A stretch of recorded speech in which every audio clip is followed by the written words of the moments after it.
Oke, teman-teman, siang hari ini kita sebenarnya tidak ada topik juga. Kita cuman kayak melepas rindu gitu. Melepas rindu dengan Tretan Zen. Tretan Zen, ini Kacong Rohman. Ini sebenarnya nama kita di depan itu juga membawa dari Madura ya. Kacong juga Tretan.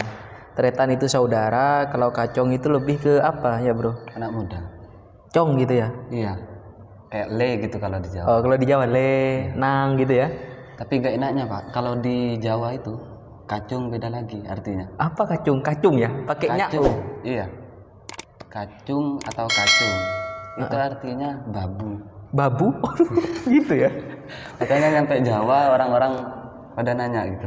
Oh, iya. Kalau Tretan ini lebih kepada saudara ya. Saudara Tretan ini. Rohman ini Kacong Rohman ini sebenarnya kemarin kita sudah collab ya. Sudah collab kemarin. Itu bukan kemarin ya, udah tahun lalu, Bro. Tahun lalu. Itu tahun lalu. Dan videonya sudah saya tampilkan sebenarnya di video yang pertama ya. Waktu perombakan channel ini. Jadi video yang waktu kita dulu itu saya tak kasih perlihatkan itu kemarin. Video bincang-bincang masalah buku saya itu kan. Kayak gitu. Di channel saya juga ada itu. Sudah ada kan? Iya. Oke. Silahkan dilihat di channel Kacong Rohman. Jangan lupa lah sama-sama subscribe. Bilang dong sama subscribermu nanti. Suruh subscribe juga saya. Oke, siap. Oke, Mas Rohman. Jadi ngobrol apa sekarang ini? Ngobrol apa ya? Sebenarnya di masa pandemi ini kan kita banyak ya yang harus kita undur, yang harus kita relakan juga di sini. Iya. Mas Rohman kemarin juga sempat pulang. Di Madura berapa lama kemarin? Di Madura saya sekitar hampir 3 bulan, Pak. Hampir 3 bulan ya. Iya. Dari Maret, April, Mei balik ke sini. Mei. 3 bulan itu ngapain aja di rumah kemarin kamu? Ngerapan sapi gitu ya? Enggak. Ya di rumah ya biasanya namanya di desa gitu ya. Membantu orang tua mencari rumput. Buat kambing, buat sapi sama berarti kita. Sama. Oke. Ya itulah ciri khas Madura. Betul. Kalau nggak bertani, beternak. Cuman ketika balik ke Jogja kita sok-sokan gitu kan. Sok hedon. Padahal kalau kita di rumah gitu kan, kita di rumah ya udah kita ngarit ke sawah gitu ya. Udah biasa aja.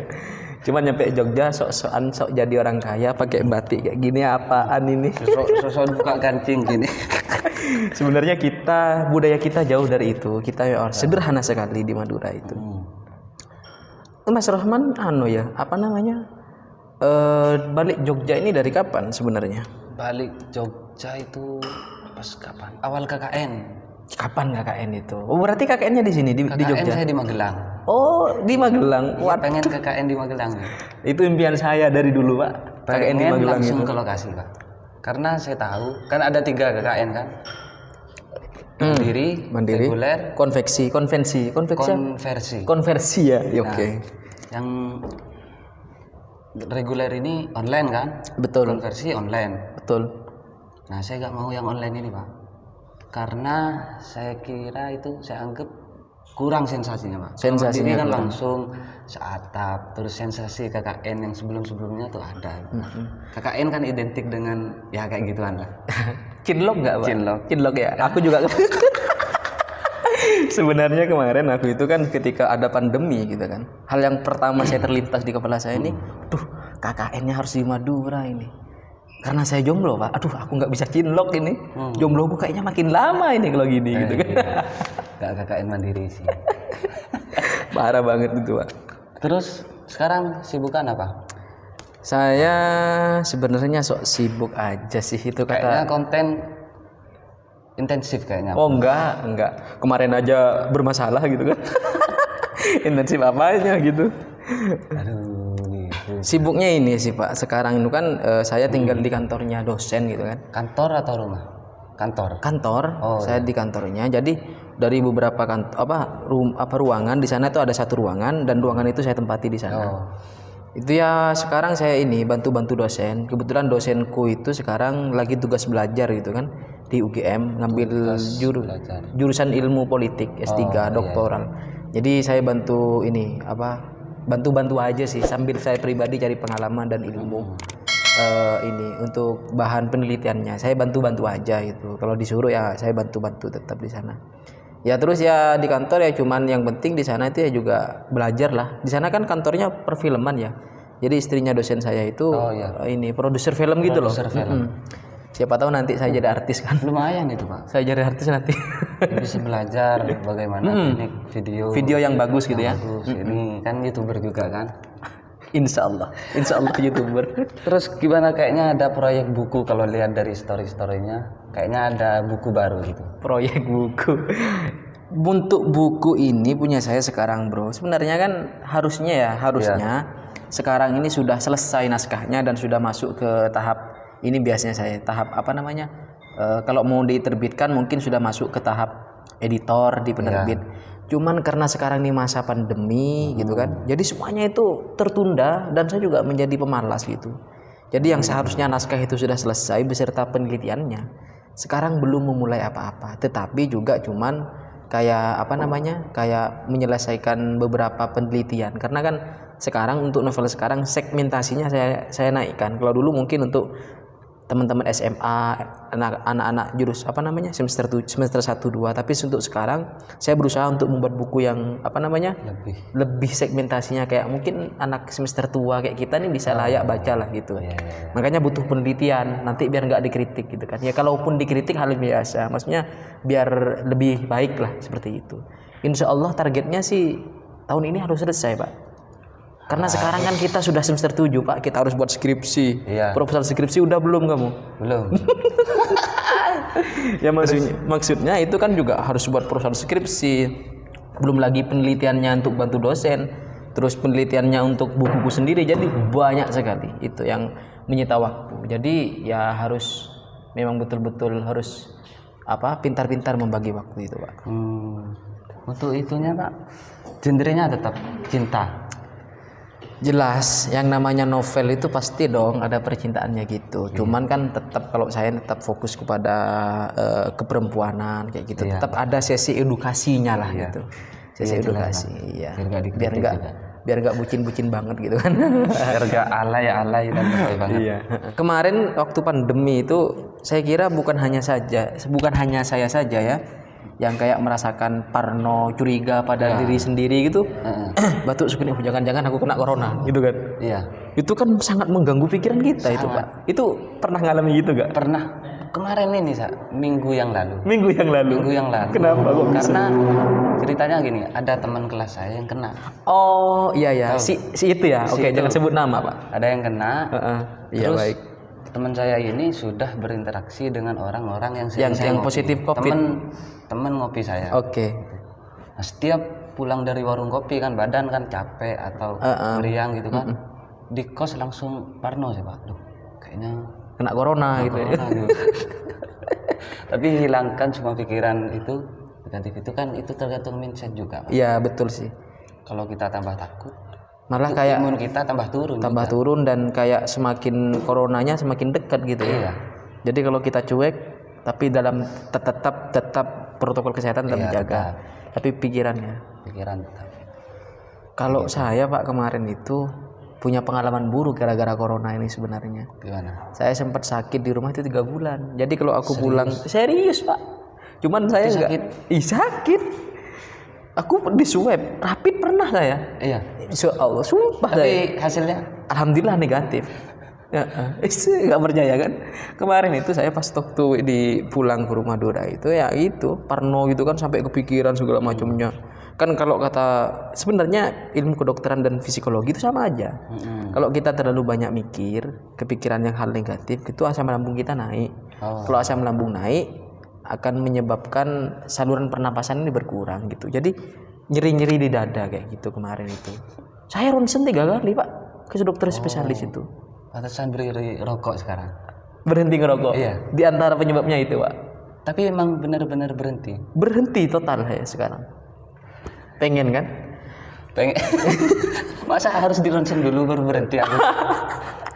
Ya enggak juga lah. Maksudnya berhenti ngerokok kan sebenarnya juga ada latar belakang. Ya kan? Terus gimana itu sampai sakit 3 bulan? Sakitnya apa? Atau asma atau demam? Atau gimana? Sebenarnya kemarin itu Pak, gimana ya jelasnya? Sebenarnya itu asli, itu murni karena sugesti pikiran saja ya. Soalnya saya Tetapi ronsen kedua itu memang kata dokter spesialisnya memang agak bermasalah dada saya. Gara-gara? Ya tetap dong kalau kata dokter rokok gitu kan. Iya. Ya udah saya berhenti ngerokok kan. Itu biayanya Pak, biayanya saya itu tuh mahal kemarin itu kan. Kayak gitu. Cuman saya bisa memberikan satu kesimpulan gitu kan, bahwa untuk menghadapi corona kayak gini tuh yang paling itu penting adalah memanajemen pikiran sebenarnya, mengontrol pikiran, mengelola stres gitu kan. Kayak gitu. Pokoknya itu yang paling penting menurut saya. Kayak gitu Pak, kira-kira. Tapi sekarang medianya itu Pak yang bikin parno. Makanya jangan lihat media Pak, gitu. Mending lihat apa ya. Walaupun saya nggak subscribe channel Kompas TV misal. Hadir kan, maksudnya hadir di beranda ya, gitu. Oke lah, media itu punya tujuan untuk masyarakat supaya tetap antisipasi gitu kan. Tapi kadang masyarakat kan nggak bisa disetir pikirannya. Betul. Oh iya Pak, ini kan yang saya tahu, kamu kan sekarang udah punya pacar nih kan. Enggak dong. Terus jangan enggak Pak. Yang kemarin kemana? Udah selesai. Kok yang tahu bentar dulu. Foto di pos. Iya itu kan. Udah selesai sama itu. Udah. Aduh. Jangan-jangan karena KKN. Enggak. Itu. Enggak Pak, itu dari sebelum KKN udah selesai. Sudah selesai. Padahal itu cantik Pak. Saya pun sebenarnya mau Pak. Asik. Jangan bilang cantik, nanti denger orang. Oh gitu. Kuping nanti. Kuping. Tapi buat pelajaran aja Pak. Sebenarnya masih ada rasa gak terimanya gitu kan. Gak bisa move on lah gitu bahasa milenialnya. Oke. Saya pengen tahu dong gitu. Kenapa kok bisa putus Pak? Oke, satu aja. Jangan terlalu dalam, takut makin galau. Putus karena gak cocok. Nggak cocok, nggak ada kecocokan ya. Nggak ada kecocokan. Kamu yang nggak cocok atau dia yang nggak cocok kamu? Sama-sama nggak cocok. Oh gitu. Iya. Aduh, kok jadi galau ini aku. Moodnya berubah. Iya. Seruput kopinya dulu. Oke, enjoy kita. Udah selesai itu Pak. Dan sekarang saya menutup diri untuk tidak punya rasa ke perempuan sementara waktu Ya. Mati rasa Pak, nggak tahu kenapa. Gara-gara yang kemarin ya, sakit hati. Jadi itu memang betul-betul ini ya Pak, apa sakit hati kayak gitu tuh memang betul-betul mempengaruhi betul lah. Iya, ibarat kita latihan gini terus pakai mukul bata gitu kan. Kalau udah biasa nggak kerasa. Iya. Terus apa hubungannya dengan ini Pak? Ini sudah terlanjur sakit hati dengan perempuan, jadi saya menutup diri untuk tidak bermain perasaan dengan perempuan. Sementara waktu ya, nanti kalau mau nikah Pak. Ya iyalah, ada perasaan kan bahaya juga. Cowok lah dia. Iya. Kalau kamu gimana Pak? Masalah perbucinan itu. Perbucinan saya. Puisi-puisinya tentang bucinan. Gini apakah ya? Itu benar ada sosoknya atau cuma imajinasi? Gini. Orang-orang itu sebenarnya salah membaca story-story saya di Instagram ataupun di WA ya gitu. Pokoknya yang saya tulis kayak gitu tuh dikiranya itu untuk orang lain gitu. Maksudnya untuk orang gitu kan.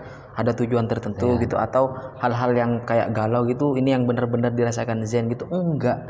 Itu memang murni ya karena saya hobi aja menulis kayak gitu tuh. Itu kayak memang fashionku kayak gitu. Berarti cuma bayangan itu. Oh, itu cuma mainan aja maksudnya. Kayak itu apa ya? Hobiku aja buat kata-kata kayak gitu itu, karena kan saya orangnya suka nulis gitu kan. Ya. Jadi kalau dibilang itu bertujuan sama orang enggak, tapi mungkin penyebabnya orang iya. Tapi belum tentu buat dia. Kan penulis itu kan harus pintar-pintar menangkap keadaan Pak. Iya. Kalau lagi sakit hati gimana, kadang disakit-sakitin itu kayak gitu. Kalau nggak terlalu sakit gitu, biasa aja. Tulisnya kayak seolah-olah sedih banget gitu. Padahal enggak gitu kan. Enggak lah, biasa itu. Kalau justru Pak, kalau di sosial media itu saya cuman main-main kayak gitu, lebay gitu kan. Justru kalau aku ngobrol kayak gini sama cewek langsung, aku kadang kaku Pak, nggak bisa ngomong. Serius. Itu anak-anak nggak percaya. Kaku. Iya, maksudnya nggak seperti yang nggak sesastra yang di story gitu. Iya Pak, iya betul itu. Ya nggak tahu ya. Banyak sih sebenarnya teman-teman yang nanya gitu kan. Apalagi teman-teman yang juga suka nulis gitu ya. Kenapa Zen gitu kok nggak pacaran gitu kan? Kok nggak pacaran gitu? Kan kamu bisa menggunakan potensimu itu yang untuk kata-kata lebay untuk membodohi perempuan. Gitu kata mereka gitu. Perempuan tidak segoblok gitu, bro, gitu. Tapi benar Pak, kalau sastrawan udah terjun itu bisa melelehkan hati wanita. Enggak juga, aku enggak percaya, Pak. Soalnya Pak, gini loh maksudnya. Aku itu kenapa sekarang kok sampai kayak gini? Masih belum ini. Aku itu bukan bohong dong kalau aku bilang aku nggak mau pacaran gitu. Aku ini jomblo sudah lama kan. Cuman ketika saya ini mau masuk ke ranah itu, aku tuh nggak bisa seperti yang lain gitu. Nggak bisa memprioritaskan misalnya aku suka sama si A gitu. Untuk sampai sekarang itu kayak masih belum ini, Pak. Belum bisa untuk memprioritaskan orang itu. Ke dia itu karena masih banyak kesibukan lain gitu. Cuman karena sekarang sudah semester 7 dan waktunya mungkin mencari yang serius itu adalah pasti orang yang saya maksud itu pasti ada yang sudah ada mulai ancer-ancernya siapa? Ya pasti ada, nggak boleh disebut dong, bahaya gitu. Bahaya. Tapi kan kalian yang ngerasa langsung chat nanti. Nggak, tapi pasti ada dong kayak gitu orang-orang yang memang betul-betul diniatkan dan jujur, Pak ya. Saya ini termasuk orang yang kayak bukan anti ya, jarang berdoa menyebut nama orang gitu kan, untuk ya Allah jadikan dia, kalau memang dia baik bagiku dekatkan, kalau buruk bagiku jauhkan. Dan aku sebut namanya dia itu jarang, baru kali ini karena aku memang mau serius. Dan orang itu ada deh, Pak, di Jogja, Pak. Ada di Jogja. Pak. Siap nih. Dan itu ya karena memang aku rasakan ya, Pak, karena memang ketika kita sudah ingin serius gitu kan, mencari serius gitu, kita kan mentalnya itu beda. Mentalnya orang niatnya buat pacar dan mentalnya orang laki-laki itu buat jodoh itu beda. Kita misal pun dia menolak, ya kita menolaknya karena memang berdasarkan niat baik. Jadi penolakannya terasa baik-baik aja. Berarti kamu memang bukan jodohku, selesai. Jadi nggak ada dendam perasaan lah, biasa aja gitu.